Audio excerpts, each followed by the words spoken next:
안녕하세요 여러분, 반갑습니다. 우리 이번 시간에는 페이지 몇 페이지냐면요 112페이지를 펼치시면 김춘수의 꽃이라는 시가 나와 있을 거예요. 오늘은 이 시를 같이 공부해 보도록 합시다.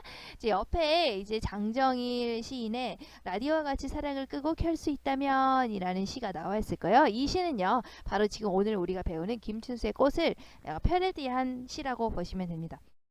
그래서 원작의 운율과 통사 구조 이런 것들을 그대로 차용을 했지만 주제는 달라요. 주제는 이제 라디오와 같이 사랑을 끄고 켤 수 있다면의 주제는 쉽게 만나고 헤어지는 현대인의 사랑을 비판하는 패러디시예요. 그래서 보통은 이제 김춘수의 꽃과 그리고 이제 라디오와 같이 사랑을 끄고 켤 수 있다면 이 두 시를 엮어가지고 이렇게 많이 나오거든요. 그리고 또 이제 김춘수 시인의 꽃을 또 패러디한 시로는 또 오기원 시인의 꽃의 패러디도 있어요. 그러니까 여러분들이 결국에 이 시가 되는 김춘수의 꽃이라는 시를 이해하게 된다면 이제 뒤에 나오는 라디오와 같이 사랑을 끄고 켤 수 있다면 이 시나 아니면 오기원 시인의 꽃의 패러디 이 시도 좀 더 잘 이해할 수가 있겠죠? 자, 그러니까 이번 시간에 좀 집중해서 듣도록 합시다.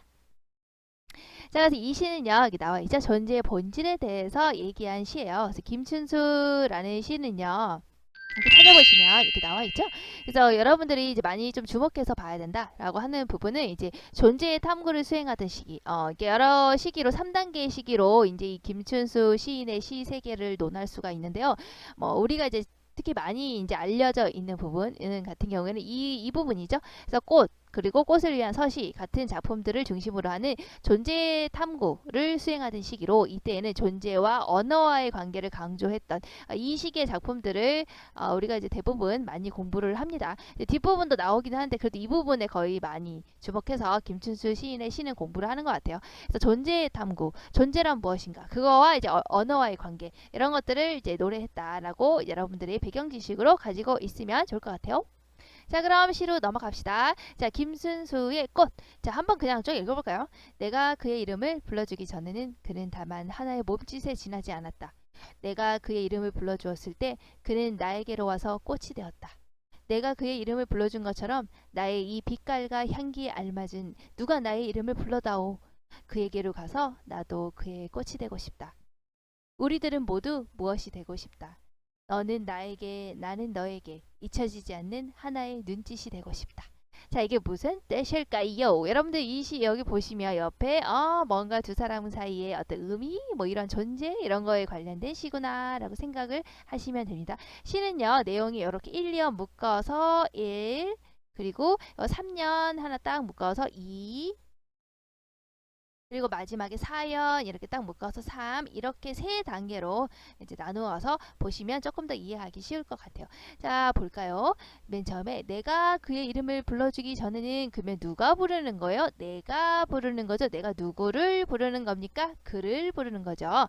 자, 부르는데 그냥 부르는 게 아니고요. 이름을 불러주는 거예요. 그래서 이름을 불러주기 전과 이름을 불러주기 후가 다르다라는 거야. 어떻게 되냐? 내가 그의 이름을 불러주기 전에는 그는 어떤 존재였냐? 그는 다만 하나의 몸짓에 지나지 않았다는 거예요. 나에게서 아무런 의미가 없는 존재라는 거예요. 그러니까 선생님이 이제 수업 시간에 예를 들긴 했는데요. 선생님이 강아지를 만나고 싶었어요. 그래서 여러 강아지들을 보러 다녔죠. 자, 그러면 그때 만났던 여러 강아지들은 그냥 선생님들 눈에는 그냥 귀여운 여러 강아지들이구나 이 정도로만 인식이 되는 거겠죠. 자, 그게 바로 뭐냐? 이름을 불러주기 전에요. 자, 그런데 선생님이 그 중에 한 강아지를 콕 집어가지고 나는 이 강아지를 이제부터 내가 키우도록 하겠어 하고 딱 데리고 와서 그 강아지에게 다롱아라는 다롱이라는 이름을 딱 부여해 준 순간 그 강아지는 이제 뭐가 되는 겁니까? 이제 절대로 변하지 않는 단 하나의 존재인 다롱이가 되는 거죠. 선생님에게 가장 소중한 친구가 되는 거죠. 그 순간부터. 바로 그런 관계에 대한 것에 대한 내용이 바로 이 김춘수의 꽃이라는 시라고 생각을 해주시면 되는 거예요. 그래서 내가 그의 이름, 그는 바로 everyone, 그 모든 사람들은 나에게 아무런 존재, 아무런 의미가 없는 사람이죠. 하지만 이름을 딱 다롱아 딱 불러주는 순간 바로 나에게는 의미 있는 존재가 돼. 단 하나의 친구, 단 하나의 강아지가 되는 거야. 알겠지? 그전에는 그냥 모든 그냥 일반 강아지였는데 이름을 다롱이 딱 불러주는 순간 그 강아지는 이제부터 나에게 단 하나뿐인 다롱이 강아지가 되는 겁니다. 아시겠죠? 자, 그래서 내가 그의 이름을 불러주기 전에는, 그러니까 내가 다롱이라고 불러주기 전에는 그는 그냥 하나의 몸짓에 지나지 않았다는 거예요. 그 몸짓이 의미하는 게 뭘까요? 바로 나에게 있어서 무의미한 존재라고 하는 거죠. 자, 그리고 이름을 불러준다라고 하는 것을 우리가 이유식한 말로 우리가 이제 한자로 뭐라고 하냐? 대상에 대해서 인식한다, 즉 명명행위라고 하는 겁니다. 한자로. 그래서 사물의 이름을 불러주기 전의 상태는 바로 그는 어떤 상태였냐? 그냥 몸짓이라는 상태였다는 거야. 나에게 아무런 의미가 없는, 그냥 일반적인, 나에게 있어서 일반적인 그냥 강아지 중에 한 마리일 뿐이야. 이런 거. 알겠죠? 하지만 내가 어떻게 했다? 그의 이름을 불러주었을 때, 내가 가서 딱 한 마리를 골라가지고 다롱아 하고 불러주었을 때 그는 어떻게 되는 거야? 나에게로 와서 뭐가 된 거니? 바로 꽃이 된 거야. 그러니까 나에게로 와서 단 하나뿐인 only one이 된 거야. only one 다롱이가 된 거야. 그래서 꽃이 의미하는 게 뭘까요? 그럼 나에게 있어서 의미 있는 존재를 말하는 거겠죠. 자, 이 의미 있다, 의미 없다를 만드는 건 결국에 뭐였어? 바로 이름을 불러주는 명명행위에 따라서 달라지게 된 거죠. 자, 이 1과 1년과 2년을 딱 묶어서 선생님이 이렇게 정리할 수 있겠네요. 자, 일단 내가요. 자, 내가 알아봐 주는 거니까 인식의 주체가 되겠죠. 내가 이름을 불러주기 전이야. 누구? 얘, 그예요. 그를 알아봐 주는 거니까 그는 당하는 거죠. 그래서 인식의 객체가 되겠네요. 내가 그의 이름을 불러주기 전에 그의 모습은 뭐였다고? 몸짓이었다고. 아무런 의미가 없는 존재였다고. 하지만 내가 그의 이름을 불러주고 나면 그는 뭐가 된다고? 나에게 와서 꽃이라는 의미 있는 존재가 되었다. 알겠죠? 자, 그러면 3년의 내용을 볼까요? 자, 내가 그렇게 불러줬던 것처럼 내가 불러주니까 그가 나에게 의미 있는 존재가 된 거죠. 자, 그러면 그가 의미 있는 존재가 된 것처럼 나도 누군가가 좀 의미 있는 존재로 만들어졌으면 좋겠다. 그 얘기가 3년에 들어가 있는 겁니다. 볼까요? 내가 그의 이름을 불러준 것처럼, 내가 그의 이름을 불러서 그가 의미 있는 존재의 꽃이 된 것처럼 나도 그렇게 되고 싶다고. 자, 어떻게 된다고?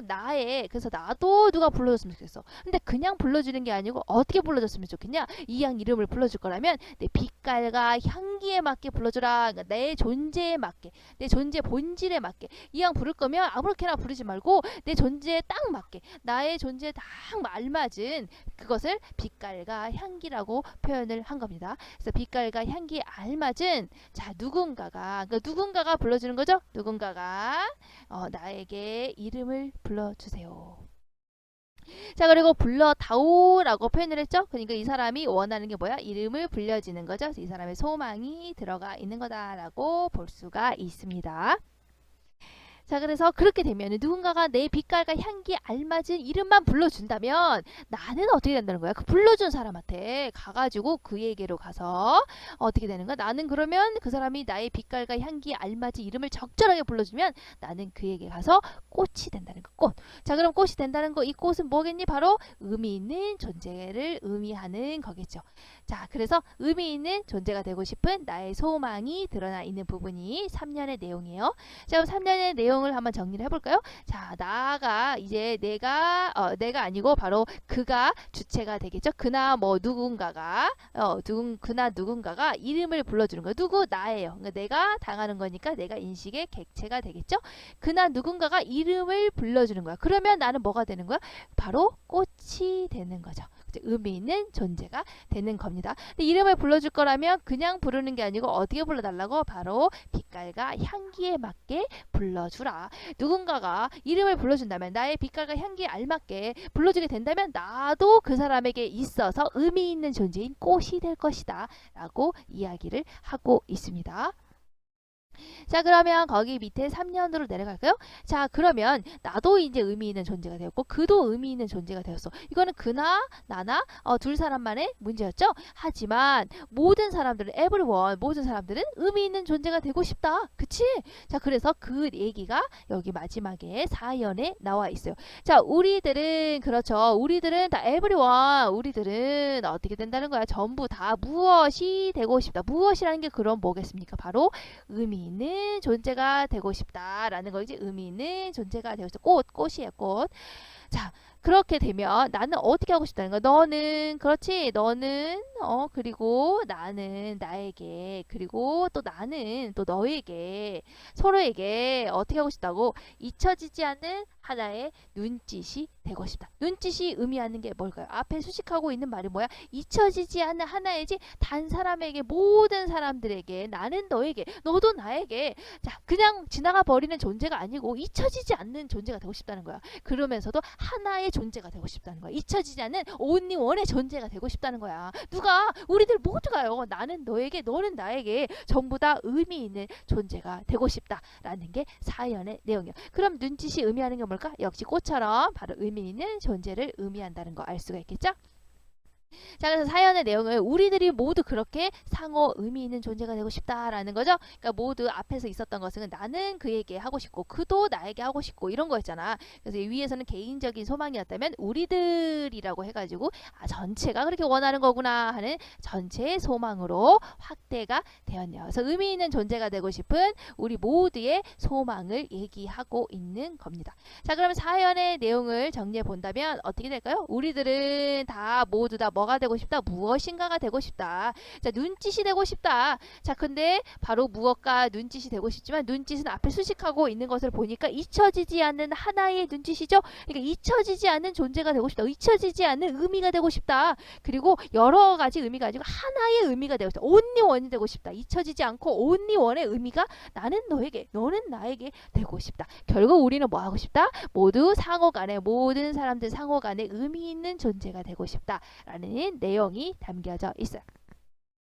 자, 그러면 여기에서 보시면 처음에 인식하고 있는 주체가 누구였어요? 내가 이 사람을 나가 그를 인식하고 있는 거죠. 1년과 2년에서는 자, 그러면 인식의 주체가 점점점 어떻게 돼가고 있어? 확대돼 가고 있는 거 보이나요? 처음엔 나였죠. 그리고 두 번째는 뭐 그나 누구였죠? 그러다가 마지막에는 우리들이었죠. 자, 그러니까 인식의 주체가 점점점점점 어떻게 되고 있어요? 확대가 이루어지고 있죠. 인식 주체가 나, 그, 우리로요. 그리고 인식하고 있는 내용도 확대가 되고 있죠. 의미 없는 존재였던 몸짓에서 자, 의미 있는 존재인 바로 꽃으로 이렇게 쭉 갔다가 그리고 의미 있는 존재의 너, 나의 의미뿐만이 아니고 모두에게 의미 있는 존재인 바로 눈짓으로 가고 있죠.